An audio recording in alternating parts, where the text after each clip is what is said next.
TellyCast, the TV industry news review. How do you get started in brand-funded programming as a producer? How does the process work at Channel 4? Does it start with the sales or the commissioning teams?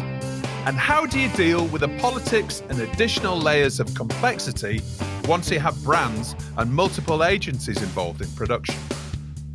On this week's show, I'm chatting with Sam Glynne, SVP of Branded Entertainment at Fremantle, Channel 4's Controller of Funded Content, Simon Wells, and Clare Thompson at K7Media as we return to the brand-funded programming world. It's all coming up on this week's TellyCast. So way back in March, in episode 49, we did a feature on brand-funded programming, and I was really surprised to see that show has become our most popular show so far. So what do you do when you have a hit? Well, taking a leaf out of the content industry playbook, I thought we'd produce a sequel. And we have a key cast member back from the first show. Clare Thompson of K7Media is back. And we're again using K7's latest report on brand-funded content as a basis for our discussion. And I'm also delighted to welcome two of the industry's leading protagonists in branded content onto the show to talk about the sector in a little bit more detail than we did last time. So welcome to TellyCast, Sam Glynne, SVP of Branded Entertainment at Fremantle and Controller of Funded Content at Channel 4, Simon Wells. Welcome to the show, everyone.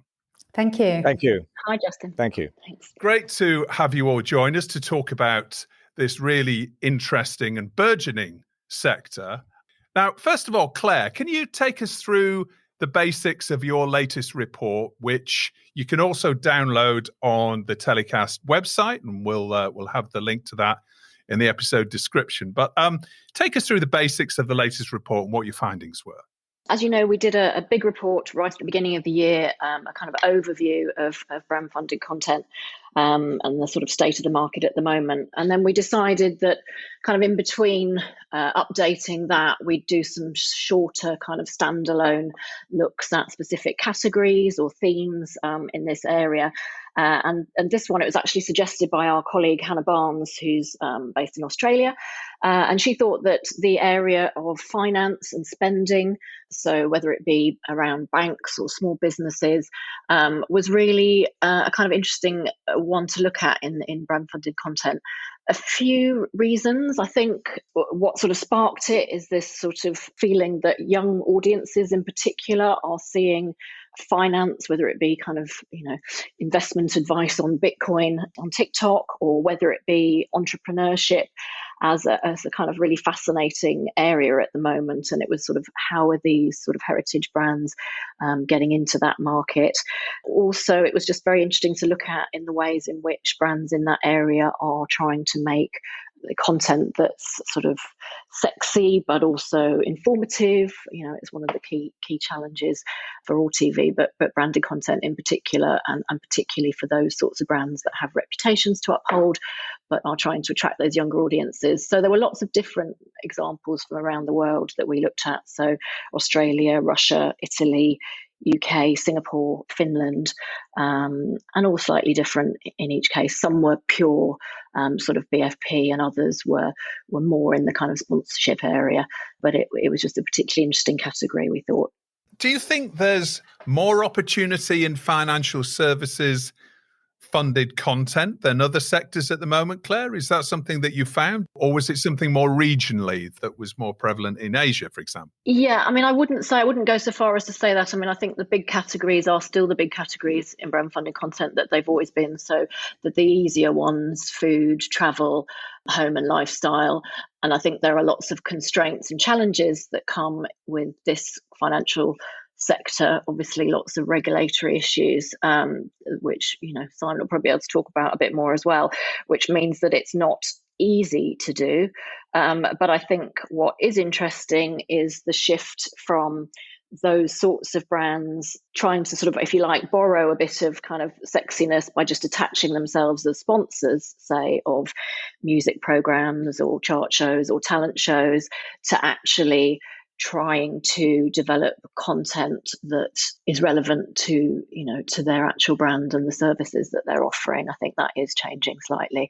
And as you say, I mean, it is different in different territories, what's possible to be done. And it's also difficult because some of the content that they're developing will be seen in more than one territory, whereas financial regulation can be quite specific to the territory in which you're operating. So there are lots of challenges, but I think, as with all sorts of categories, there's also this kind of driving need to show your brand purpose. And I think that's equally as important for banks and lots of these kind of sponsors of business shows as well. We'll come back to talk about purpose in a little while. What is clear is that financial services are pretty boring, right? Sam, how do you make them sexy then? How do you create brand-funded content that is going to really engage consumers while making something that's going to sit really well on a channel like Channel 4? How do I make a bank sexy? Wow, that's the question of the day. Look, there's lots of ways to, I'm saying there's lots of ways, there's probably a few ways to do it. One is to associate it with existing IP that has a bit of glamour and panache around it. So, for example, in Italy, X Factor is on Sky. It's a very upmarket, glamorous show. And it had Intesa Sanpaolo as a sponsor and brand partner for 4 years. And then it had the insurance company AXA as a partner. They seem like unlikely bedfellows, but it worked really well because X Factor was able to reach a very young, affluent audience, and the banks wanted to talk to those very same people. So we activated the partnership by sending contestants into the branches to sing. We also, in Intesa Sanpaolo, had these amazingly beautiful Italian-style headquarters in Milan, and we used that as one of our sets for the judges' reveals. And you never guess it, but they actually produced an X Factor credit card for Intesa Sanpaolo, which was a huge hit. Right. So this was a major part of Intesa's marketing campaign, and they reached this younger demographic and they turned their image around because suddenly they're about music, they're about spectacle, they're about mass entertainment, they were about changing lives. And I think that's a really important thing, thinking about branded content. What is the purpose of the show? So something like X Factor is about transformation. It's about being a nobody and becoming a somebody. And having that opportunity. And I think banks offer that same sense of empowerment and reaching one's individual potential. So actually the marriage is not as peculiar as it seems. No. So one way, associate with glamorous IP. The second thing would be to create, like Simon has done at Channel 4 and Paul Tremaine at MediaCon has been amazing in doing, creating purpose-driven, entertaining, engaging stories which have the bank's brand values or the financial institution's values and purpose at the heart.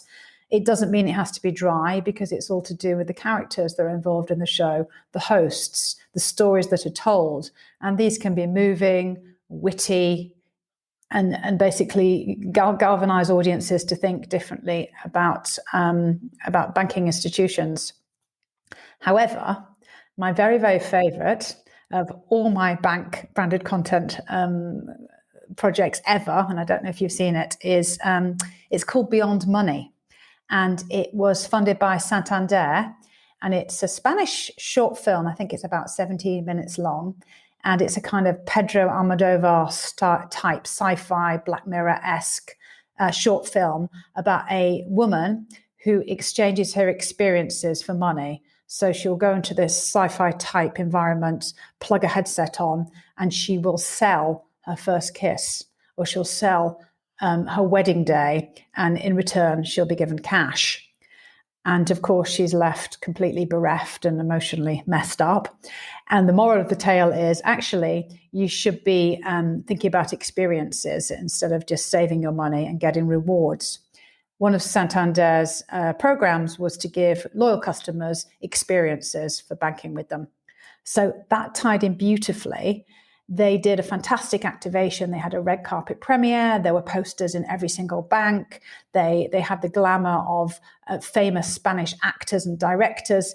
So suddenly it was a bank meeting showbiz in the most authentic way possible. And I urge you to look up this film. It's a really good, entertaining watch, despite the fact it's funded by a brand. Right. Well, that sounds fantastic. We'll put a link in the episode description. Obviously, that needs a really far-sighted and ambitious and bold marketing director behind a brand to really get behind this. And as you say, it sounds like there's lots of point of sale activation right throughout. So they're really getting behind it. Simon, you have recently done 2 projects around financial services for Channel 4. Can you tell us a little bit about those? Yeah, sure. So the first one I think you're referencing is the Lloyd's Save Well, Spend Better series. Lloyd's had a campaign which was the M word, we need to talk about money, which was a great ad campaign. Sort of traditional 30-second ads, people talking about money, couples, children with their parents, because the British, in fact, most people, I think, around the world, money is one of those sort of taboo subjects for a lot of people. They don't talk about how much they earn or whether they're in debt or whatever. And Lloyd's created this traditional ad campaign, basically, with that insight, which was we need to talk about money, and being open about money is going to make less stress.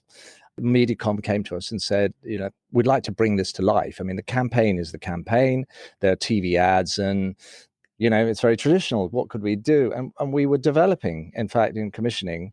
One of the commissioning teams was developing an idea around exactly that subject matter. Funnily enough, coincidentally, about couples talking about their money issues and addressing them directly and kind of owning up to them in front of the camera and then being advised on how to resolve those.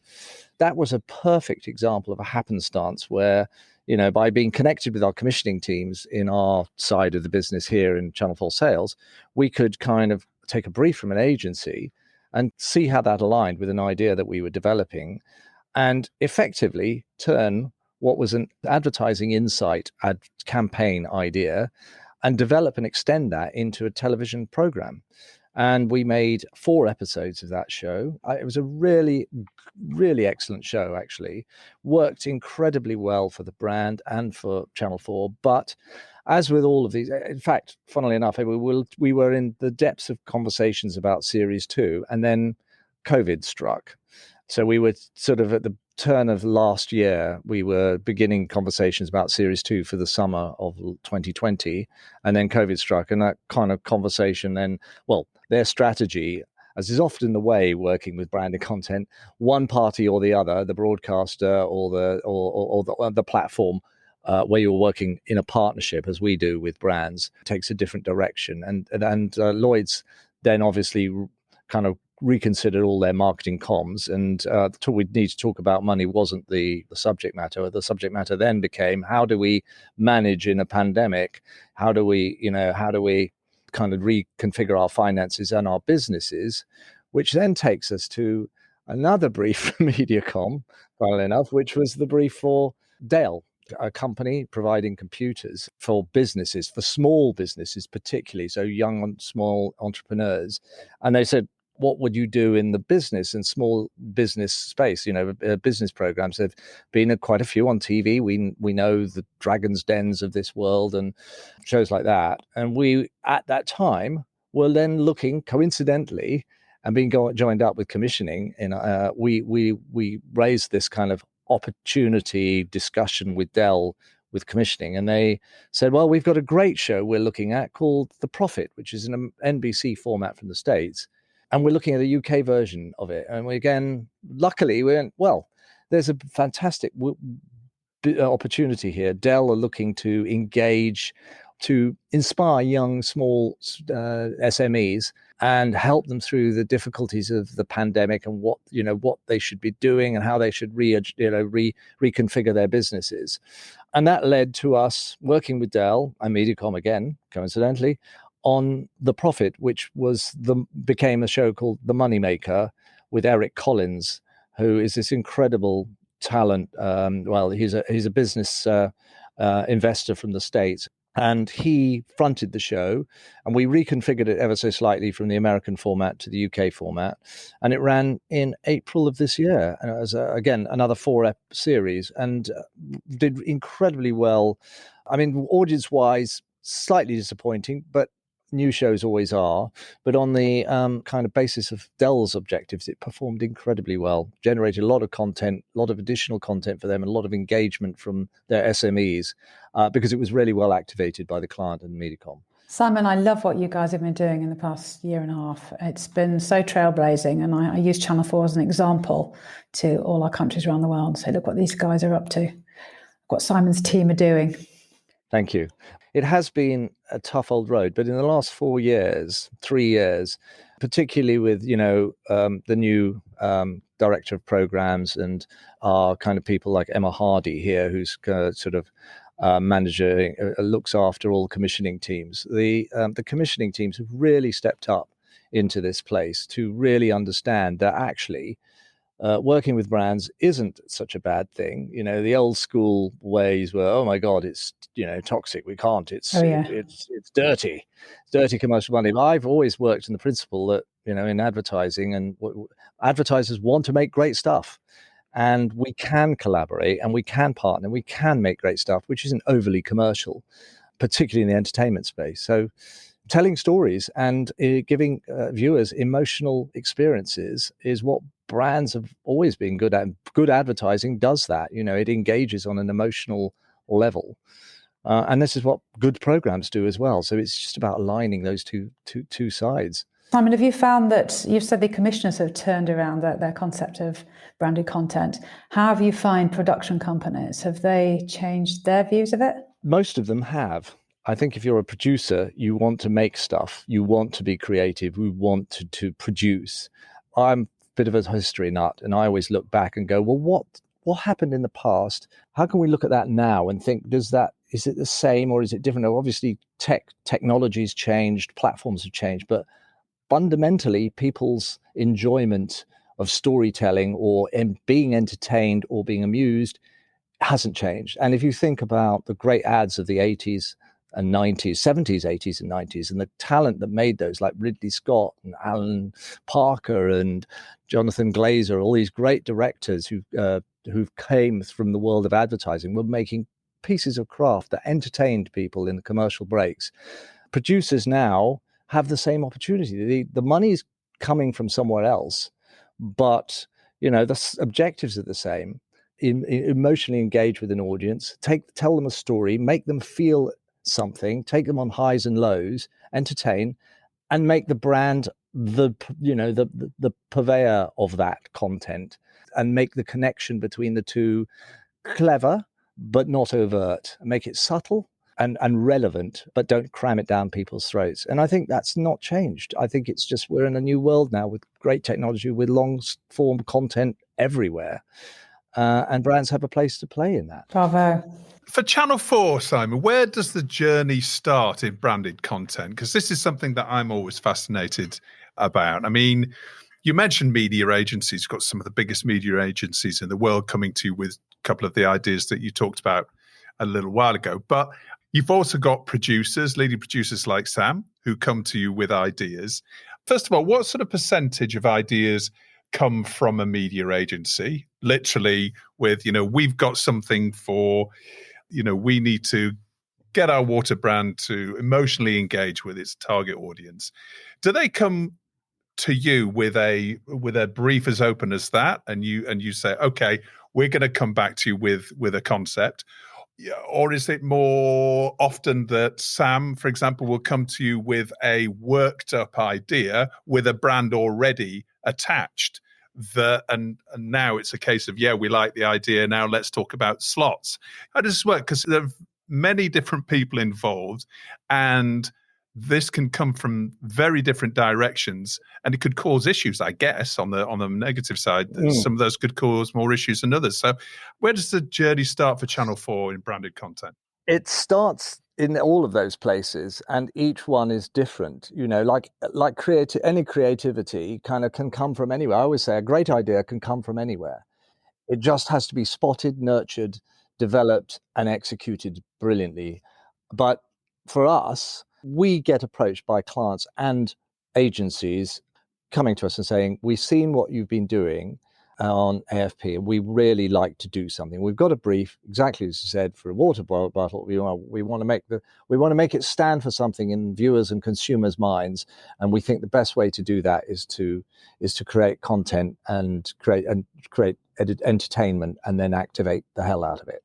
So if that happens, we will take that brief internally into Channel 4, and in our new processes, which have been running for about three or so years, as I say, we would then share it across all the commissioning departments and scheduling in a weekly routine, and go, to all those representatives from commissioning and from scheduling, is there something that would an idea that you've been looking at, you've had pitched to you in the last 6 months or so that might answer this particular brief? And if there is, brilliant, and that's happened on the two examples that I talked to you earlier. That's how those came about.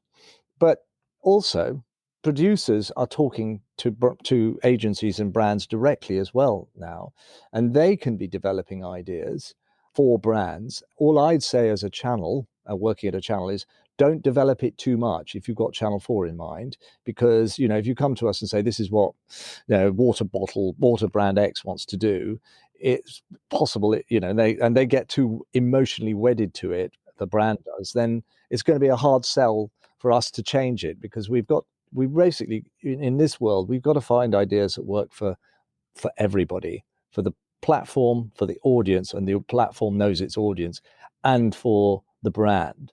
So, but they, companies like Sam's and people like Sam are doing a brilliant job of developing, having those conversations with clients and agencies early on, developing top line ideas, and then pitching them into, and broadcasters, SVODs, broadcasters around the world. This is becoming a bigger business by the month, I think.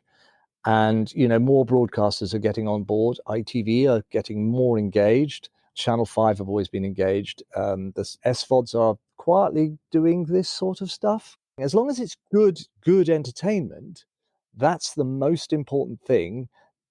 And that the brand can then be a part of that, a relevant part of that.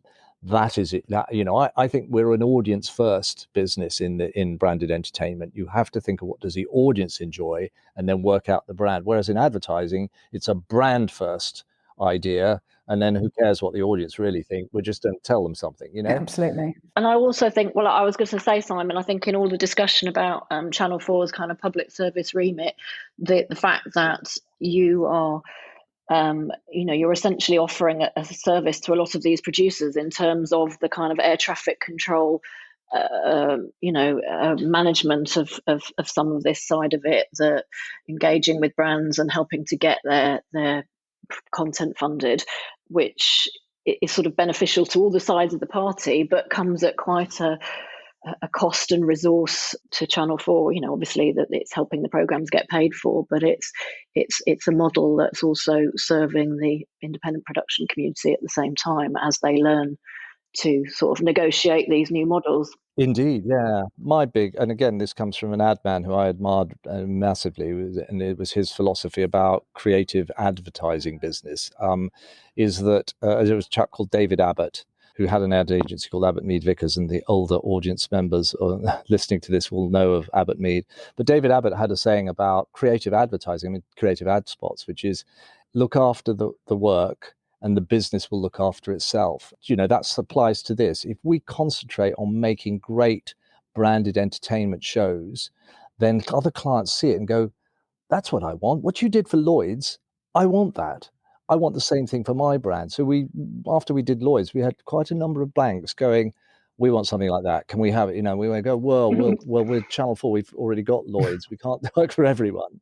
But, do it. The more we do it, the more we will do in this territory. Absolutely. So we've got to concentrate on the quality of good quality entertainment, branded entertainment. Hear, hear. Sam, from the perspective of a producer, obviously you're heading up branded content at Fremantle. Give us an idea, how many branded projects do you work on a year, for example? And also, has that increased during COVID? So my remit is branded entertainment across the world. So that will include sponsorship, product integrations, brand storytelling within existing IP. So it might be a sponsorship of Americans Got Talent, or it might be an integrated storyline in one of our soap operas around the world. So it's all encompassing. So we do 200 or 300 of those deals a year across our 30 territories. So that's quite meaningful. Yeah. However, brand funded programming, which I will class as an original piece of content that's been funded by a brand, trickles through much more slowly. And those projects are still few and far between. I think there's many challenges, and one of them is the amount of stakeholders involved.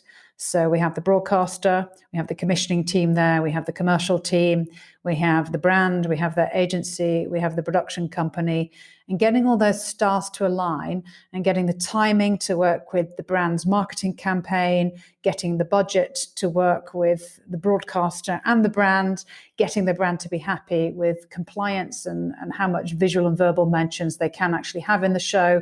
It's a long and complicated process. And I'm incredibly grateful to the broadcast teams like at Channel 4 who really help us through that and help give the brand a return on investment when they build the multi-platform extensions around the show. But it's a lot of heavy lifting. And Simon's right, producers are a lot more open to doing brand funded content because they see that it's a way to get shows off the ground that might not make it to air otherwise. But they have to be resourced enough within the production companies to manage that process, because it's hard work and there's lots and lots of people involved, and it's you're going to reach a number of dead ends. Yeah. So Sam, let's say I'm a producer. I've just left a network to set up my own production company, but I've never really been involved in brand-funded content. And presumably, if you're setting up a brand new production company, brand-funded content has got to be a key part of your mix, surely, going forward from a strategic perspective. So where do I start? How do I start getting involved with brands? Is it just a case of picking up the phone or sending an email to GlaxoSmithKline and trying to find out who the brand manager is? I think you make as many friends as possible across the advertising industry. You never know where that money is going to come from.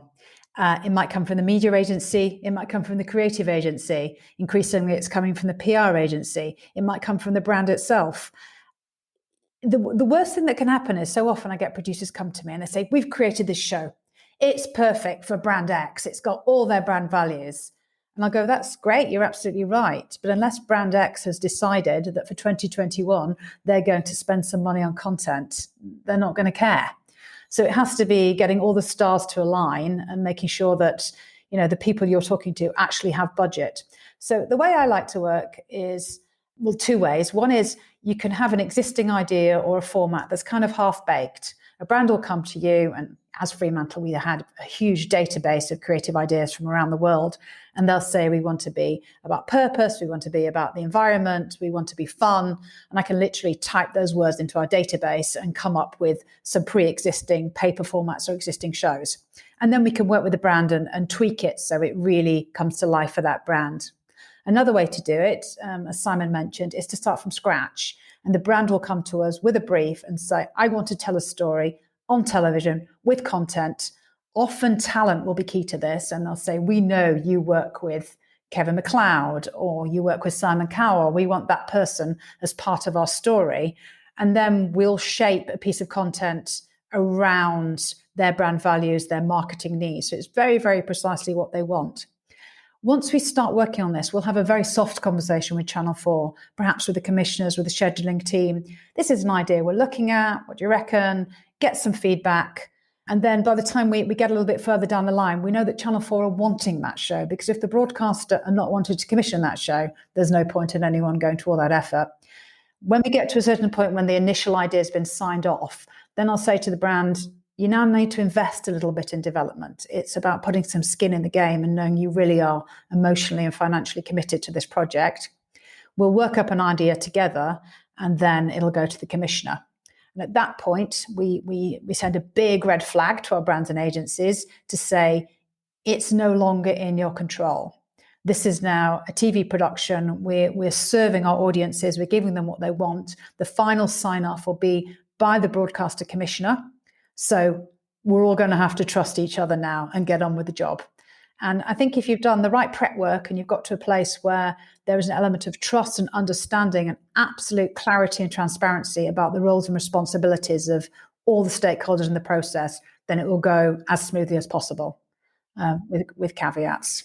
That's really interesting because, for example, an over-enthusiastic brand manager with a freshly minted MBA will feel quite uncomfortable at that point, right? I mean, they are, as you say, the fact of, it's no longer within their control. Advertising, you know what you're getting, and that's it. And then it goes on screen. As you say, when it becomes a TV production, it becomes this sort of nebulous thing that they can no longer fully control. I mean, but that's the beauty of it. It becomes entertainment. It's not an ad anymore. Yeah. It's something that people are going to seek out independently to watch and enjoy. There's the magic. I completely agree with all of that. I mean, Sam's absolutely nailed the whole process from beginning to end. Completely agree with.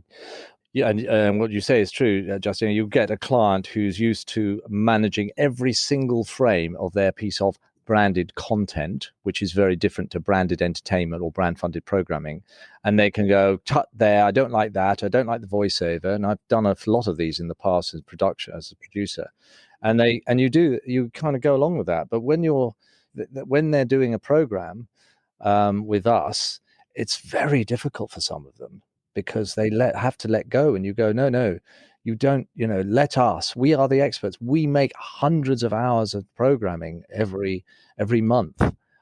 We know, and the producer knows what they're doing. So you have to let go and let us. And it can become very tense and very difficult. But there's the value of a really good agency who can manage that process, who understand branded entertainment, and they know how to manage their client.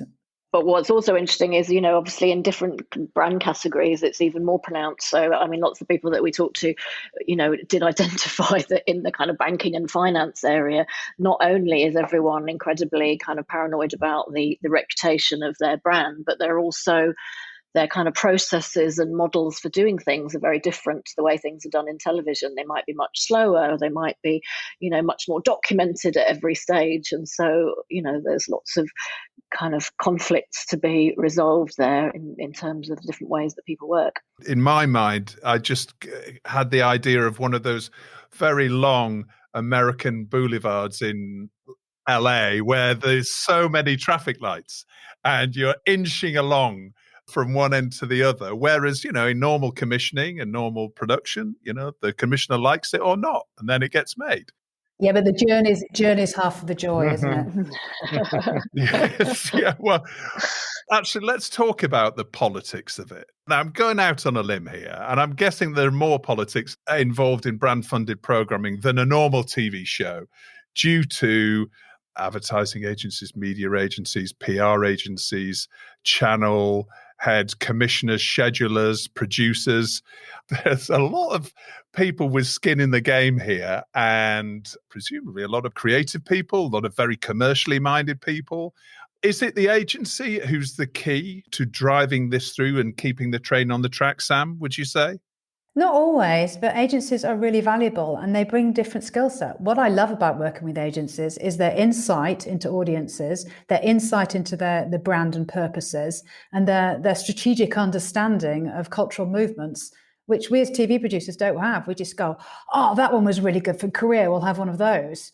But they have all this data and insight, which I find fascinating when shaping a program for an audience. So I'm delighted to work with them. I think it makes the whole process more interesting and profound in its own way. Coming back to Simon, earlier on, you mentioned commissioners in the process, which sort of surprised me somewhat, because I didn't think a regular Channel 4 commissioner was responsible and involved in a brand-funded programming piece of content. Am I wrong? Is it just a case of once the program comes alive and it's a project, is it then allocated to a commissioner? How does that work?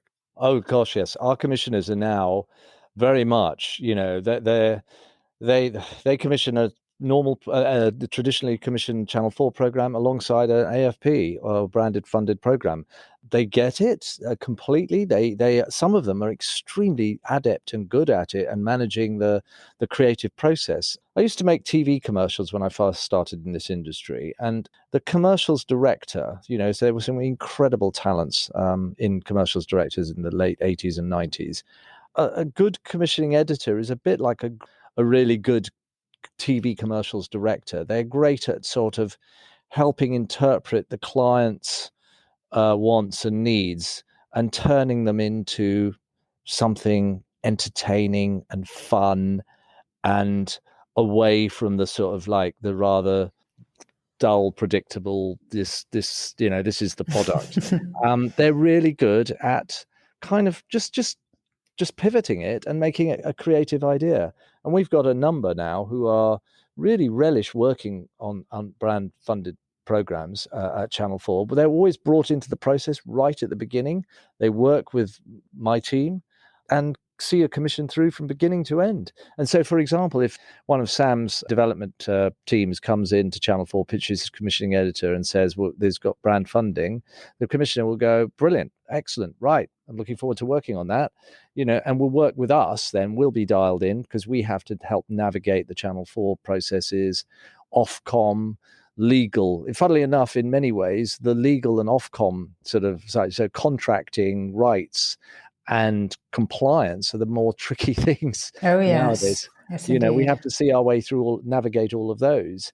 But commissioning, no. I mean, I see future commissioners being able to turn their hands to brand-funded programming, traditional commissions, to all kinds of different models. It is effectively just a co-pro, but we are giving the brand a different set of rights and input to a co-production partner.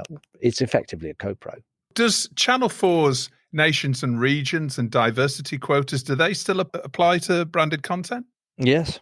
They are commissions as just like any others, and we report them to Ofcom as part of our sort of, commitments to nations and regions. So yes, Lloyd's Save Well Spend Better was produced in Scotland, Glasgow, by Firecracker. A number of our shows have, food shows been produced in Bristol, Leeds. So yes, they absolutely all qualify as Channel 4 commissions. Channel 4's digital strategy has obviously been, a really big change for the network over the past couple of years. Has that changed the nature of brand-funded programming? I mean, are you doing much short-form brand-funded programming as well as long-form? Yes. So we were doing short-form content on all four. When I first started, that was the start of our strategy of doing what we call four shorts, if you remember that, in about 2014. But recently, we've had a chap called Matt Ford join from Lad Bible, who set up our commercial social channel. So 4 Studio is basically our social offering. So we're basically now turning on our social. We've got 4 social channels, which on YouTube, Instagram, and Facebook, and now on TikTok. And we are commercializing those and creating branded entertainment on those platforms.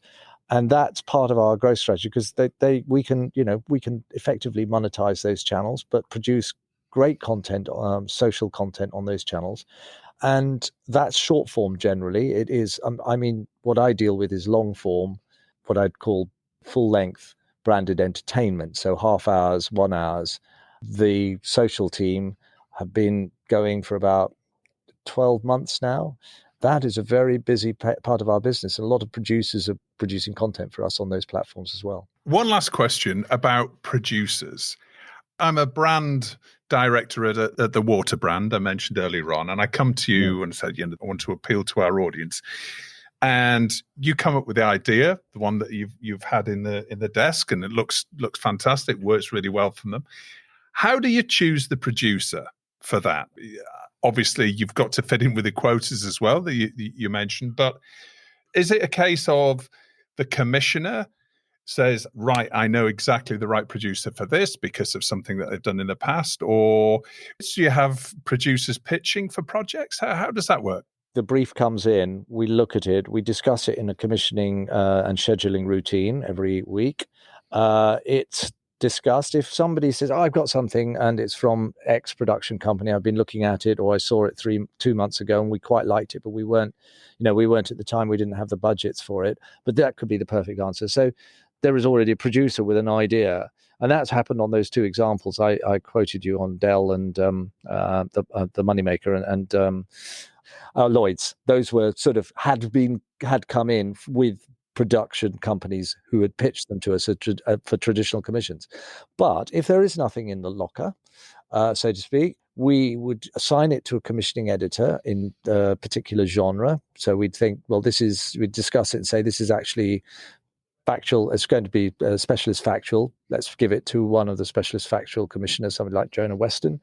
He would then take it on and would go work with one of the team here in the GCMs, one of my team, to develop that brief and then would leave it to him to decide which was the best group of producers to ask to pitch for it.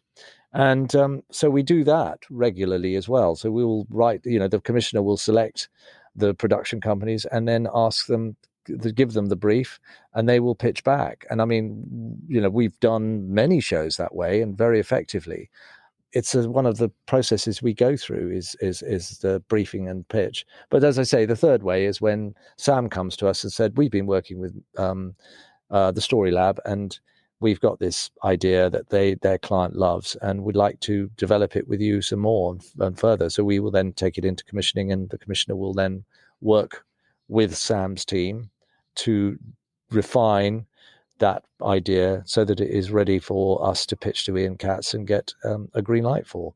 Claire, when it comes to the report, you focus on brands demonstrating their purpose in this new report. Can you expand on that a little bit, in terms of what that really means and how it's manifesting itself?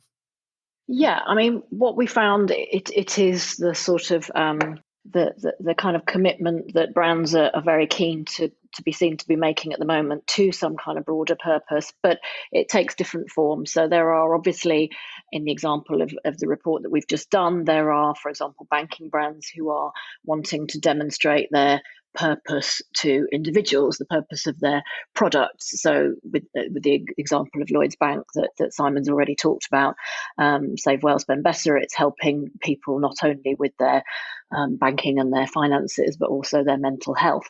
Then there are the examples where companies are showing their commitment to sort of wider organizations. So, for example, small businesses, as in the Moneymaker example.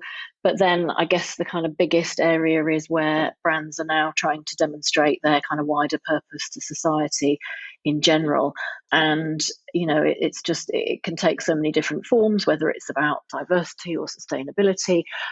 There was an interesting example that we talk about in the report. A bank, DBS Bank in Singapore, started doing a series of shorts. They kind of created this series called Sparks, it was kind of essentially a soap following employees in the bank, but they were all tasked with helping social enterprises. So you got a kind of bit of behind the scenes of the people working for DBS, but you also got individual little storylines, and these pieces of content were 5 to 10 minutes long about particular social enterprises or kind of causes that they were supporting. So there was, for example, getting kind of lighting for a cricket ground in India, and so it was quite an interesting way of personalizing the sort of mission of the bank, but also telling these little individual stories of different things that were organizations that were helping society in some way. So that is what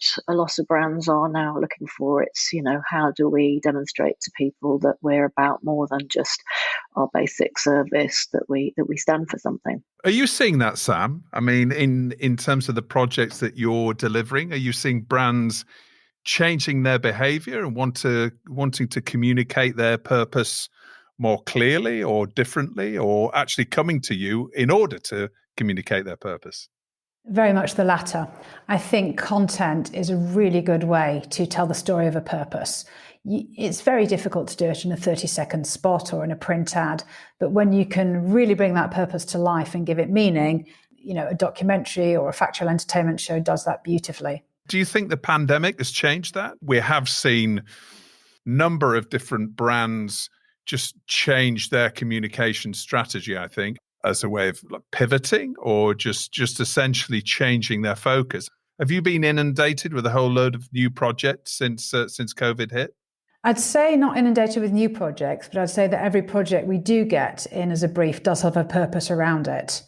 I think that, as I say, they value the role of content, but you're seeing things like, was it Corona who did the Being Human series, which is fantastic. It's a Spanish and Brazilian language, it's a set of short films, but it was all about people expressing their freedom, going back to the environment, leaving the city, becoming a diver or an eco-warrior, but had the beer brand behind it. So you're getting unexpected brands who are finding that way of expressing sustainability or diversity, and they're using content to do that. And I think that's a really exciting partnership between brands and content makers.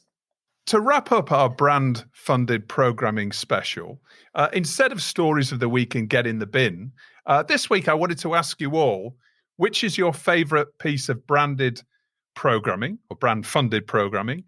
First of all, those that are not produced or aired by yourselves. Simon, what's the favourite piece of programming that you've seen that's been produced and aired elsewhere? I'm going to talk about two ITV shows, actually, because the first one is one that hasn't aired yet, but I'm so excited about because it shows that ITV are now getting in on the act on this. Because I think Channel 4 has been doing a lot of this, and a lot of clients were coming to us and going, I want to do something. I go, no, go and talk to ITV, go and talk to Channel 5. We need others to be doing this because this is a thing, and if we just do it all, it's. So ITV have are now doing a M&S show called Cooking with the Stars. I've just been seeing the lineup for some of the talent for that. Some great talent. I mean, some really big names.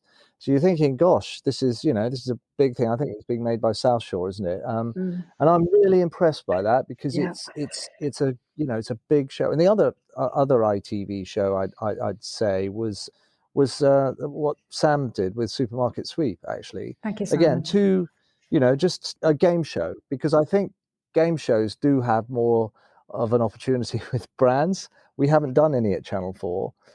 We've done a lot of specialist factual, and some entertainment shows, but not game shows yet. Well, it's interesting in the States because Pepsi recently did the game show. I can't think of its name. Claire, you'll know. Yeah, Cherry's Wild. That's right. And that was a brand funded game show. We've got the catalogue for Family Feud, Price is Right, Let's Make a Deal, Card Sharks. And we work with brands as partners, but I would love a brand to come along and, really supersize like Tesco did with Supermarket Sweep, because they're such a fantastic vehicle for audiences and they're so popular and they're long running, they're cost effective, they're great. And I thought just tying in the kind of purpose thing with the game shows thing, the fact that College Bowl, which is a bit like University Challenge, is coming back to NBC with Capital One, the bank behind it, but they're giving away funded scholarships for the winners as part of that. So again, it's kind of, it's a fun, sexy game show with a brand behind it, but with a little bit of purpose in there as well. Simon, how about the piece of content that you've produced during your time in Channel 4, because you're going to be moving on, aren't you, as well? That's a bit of an exclusive that we have. You're going to be moving on from your role fairly soon. I am, yes. I'm going to be leaving in a month or so's time. I want to get closer, really much closer to the production and creative development process with clients on this. I really enjoy that. And it's been great at Channel 4, but I'm a bit removed from it. And I want to get really close in on particular projects. The thing I am most proud of at Channel 4 is probably, lots of them. They are, pretty much everything we've done, we've been really proud of in different ways, because each one is, a labor of love at times. Of course. But I think All-Star Driving School was a turning point. It was about 3.5 years ago. We did that. We got a brief from the agency, the 7 Stars, a really great agency, actually, a small independent agency. Suzuki was their client. Suzuki had been working with ITV on the Ant Deck ideas and went, we really get what content, what brand entertainment is, because we were working on Ant Deck. We don't want to meddle. We want you, Channel 4, to go and come up with an idea for us that would work as a great entertainment show. We want to appeal to a younger audience than we've been appealing to. So we issued a brief. The commissioning editor here, Johnny Rothery and Dominic Bird at the time, 5 indies, and an idea came back that just sort of like went, wow, it ticks all the boxes. We know it'll work. They'll love it. And that was All Star Driving School. Now, the great thing about All Star Driving School is not only did we do 2 series of it, and then Suzuki's now become a really loyal client to Channel 4 because we kind of innovate and we're prepared to push boundaries. But that series is now running in, I think that format is running in about 6 different territories around the world. I love that. With different car manufacturers funding it in different markets.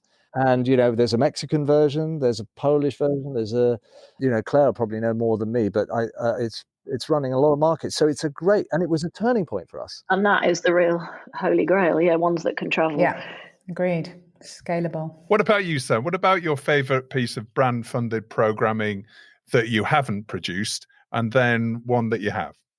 So, being very topical, we weren't on the Croisette last week, dunking rosé and behaving atrociously, but we did get to watch the winners for Cannes Lions Entertainment Awards. There were 2 Grand Prix winners this year, and I'd seen one of them before and have loved it the moment I saw it. It's called Swipe Night, and it's from Tinder. And it's basically choose your own adventure for Tinder subscribers. So I think it was a Sunday evening, and you could log on and you were given a drama where you could choose your own outcomes for every scene and create your own story. And that actually aligned you to potential dates because they too had made the same choices, or they too liked the choices you'd made. So they'd use storytelling and entertainment to make an app into an entertainment platform, which I think is the way forward for all of these tech apps. And they'd also brought people together during lockdown to share a story and find common ground in a way.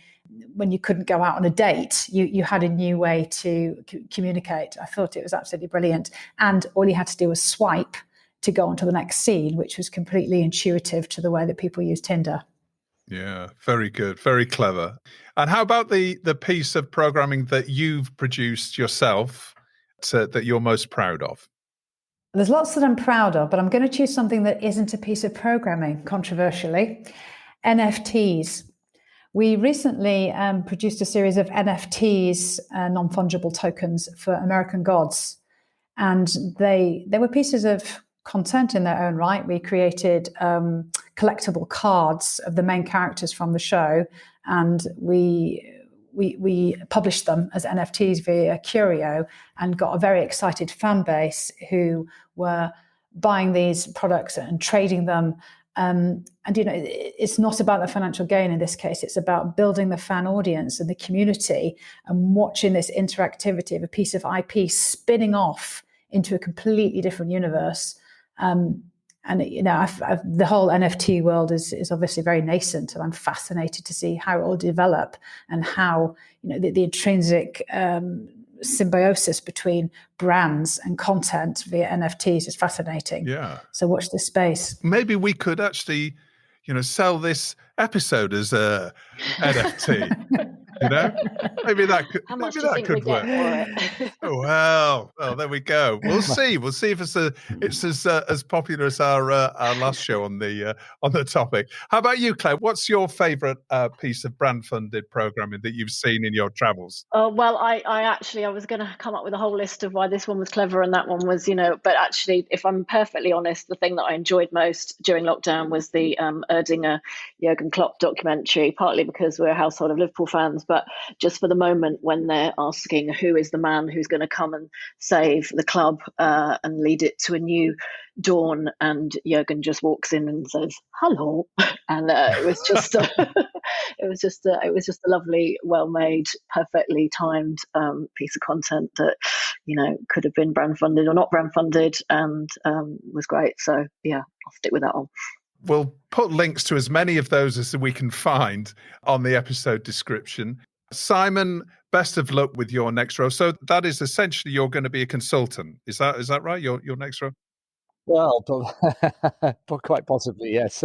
Yeah, quite possibly, yes. I mean, I'm really keen to get back into the kind of the development and creation of these, because I love working with advertisers closely and making great content with advertisers, and it just so happens that my heart really lies in the entertainment content. So looking forward to that. Okay. Well, wish you all the very best for the future, and congratulations on what you've done at Channel 4. Any sign of your replacement yet? Do we know any names in the hat? I know nothing. I know nothing at all. Right. Okay. I had to try that, Simon. You have to forgive me for trying that. They're going to be very busy. All the best. Sam, thank you again for coming on. It's been fantastic to have your expertise and knowledge. And we could talk about all your brands. We could spend a lot of time speaking about even just one of them, I'm sure. But it's been brilliant to have you on TellyCast. And Claire, thank you again. Your report, Brand-Funded Programming in Spending and Financing, is available to download on the TellyCast website, which is at telecast-podcast.com in the download section. So thanks to all three of you for coming on the show. It's been really enjoyable chatting to you. Thank you. Good luck, Simon. We'll miss you so It's much. been a real pleasure, actually. Thank you very much. Justin. Really enjoyed it. Well, that's about it for another week's TellyCast. As always, thanks a lot for listening. Don't forget to rate and subscribe to the show and share it with friends and colleagues. And don't forget to sign up for our free newsletter, TellyCast Plus.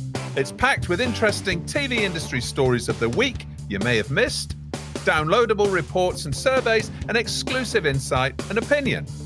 It's all completely free. Just visit our website to sign up at telecast-podcast.com. And don't forget to follow us on Instagram, LinkedIn, and Twitter. TellyCast was edited by Ian Chambers and recorded in London. Until next week, as always, stay safe